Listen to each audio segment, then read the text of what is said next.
Hello out there, ghouls and goblins, and welcome to another special episode of A Coward Watches. It's your buddy Ryan, aka The Coward, and today we're looking at 2013's The Conjuring by director James Wan. My light went out. Hold on.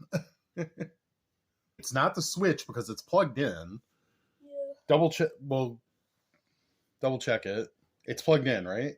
Yeah, the C's on. Yeah, it's plugged into the wall. Okay. So I don't know if the light blew or it's just broken. Hold on. Is it really that old for it to blow? Oh no, that's why it's weird. I already looked over there. Check the power. Oh, Jesus Christ. What now? Okay, we have our technical issue solved. I'm sorry about that, but it's part of the charm of the show. But anyway, folks, I gotta tell you, this movie's got everything. A guy we're gonna need to go ahead and come in on Saturday. Annabelle? And The Lying, The Witch, and The Wardrobe. And I gotta tell you right off the bat, before we even get in the synopsis, this is one... now my footage is messing up. I swear to God, there's one thing after another around here with this piece of shit. Okay. The Conjuring starts off in 1971. We see Roger and Carolyn Perron. They are moving into a rural farmhouse with their 5 girls. And right off the bat, things are creepy at this house. Their dog will not enter the house. She stays outside barking at it all night. Their clocks overnight all die at 3:07 a.m. exactly. And in the morning, they find their dog dead. On top of all that, they find a creepy, boarded up old cellar. The mom, Carolyn, keeps waking up with bruises all over her arms. Something freaky is going on in this house. Carolyn reaches out to Ed and Lorraine Warren, and they are demonologists, and she asks them to come investigate their house. And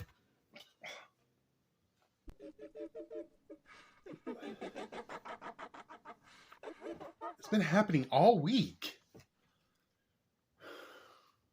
The Warrens come to their house. Lorraine is a psychic. She senses immediately that there's something wrong going on here. So they decide they are going to try to help them. And to do that, they need to set up a bunch of equipment, cameras, and like thermometers and audio equipment all over their house to try to catch this stuff.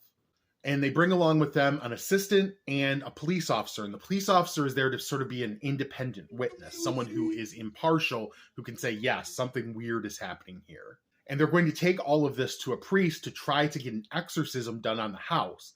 So the Warrens do research, and they find out there was a woman named Bathsheba Sherman who sacrificed her son at 3:07 and... This stuff has been happening constantly. Damn it, it's just screwed up. I don't know what to do.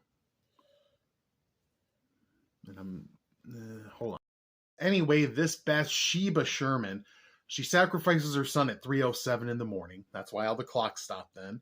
She runs out and hangs herself and puts a curse on her land that says any...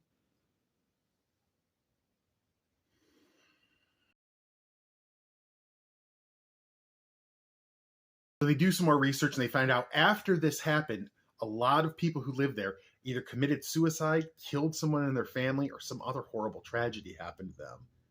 Caroline, while they're all investigating, goes to take a nap, and this Bathsheba appears and coughs something into her mouth, apparently possessing her.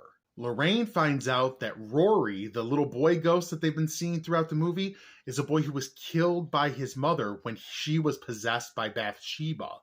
So with everything going crazy, the family decides they need to flee the house. They get out of there. They go to a motel. Meanwhile, the Warrens are going back to their house, and they find out the spirit has latched onto them, and it's attacking their daughter. So now it's not just about them helping these other people. Now it's personal. Carolyn, who by this point is completely possessed, takes the 2 youngest daughters and takes off back to the house with them. So Roger, the assistant, the Warrens, they all head back to the house to try to stop her from hurting the girl. At this point, they can't wait for a priest. Carolyn has scissors. She's going to kill the girls. They tackle her, they stop her, and they tie her to a chair. Ed starts doing the exorcism himself. Eventually, it like lifts her up in the air. She's spinning around. She breaks free. She's trying to attack the girls again. So now it's an all-out assault. Ed's reading from the Bible and throwing holy water at her. Lorraine is using her psychic powers to try to remind her of the perfect day at a beach they had talked about that her family had to make her remember that. And her husband's telling her, fight, honey, you got to fight this thing. You got to get through it. I banish you to hell through the power of Christ or whatever. And the demon looks at him and is like, huh? The demon's gone. Carolyn's face turns back into her own. Her daughter rushes up and hugs her, like really fast. Because I'm like, if my mom was trying to murder me with scissors, I might give it 10 seconds is all I'm saying. But they're a happy family. The evil has been banished, and they're able to live in their house peacefully for many years. The Warrens have done it again.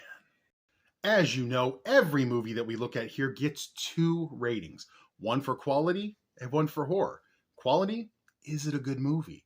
Horror, did it make me piss my pants? And I got to tell you again, folks, this is another good one. Double 4s. 4 and 4. Wow. What ratings?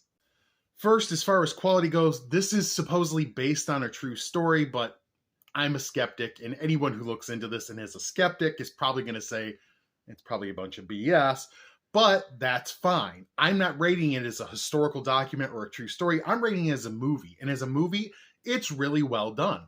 The acting throughout is fantastic. The special effects are great.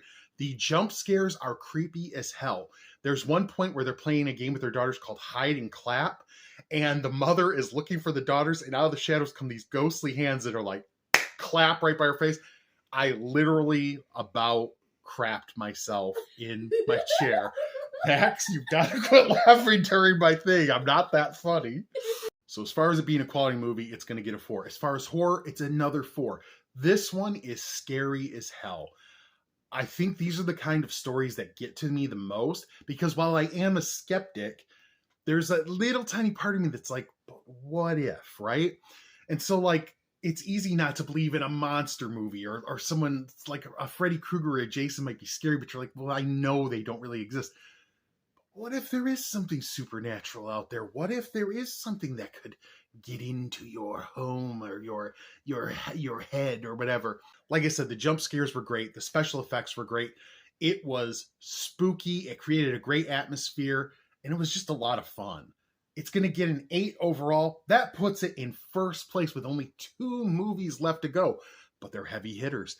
They could take it out. Will they? Won't they? I don't know. Do you know how to make holy water?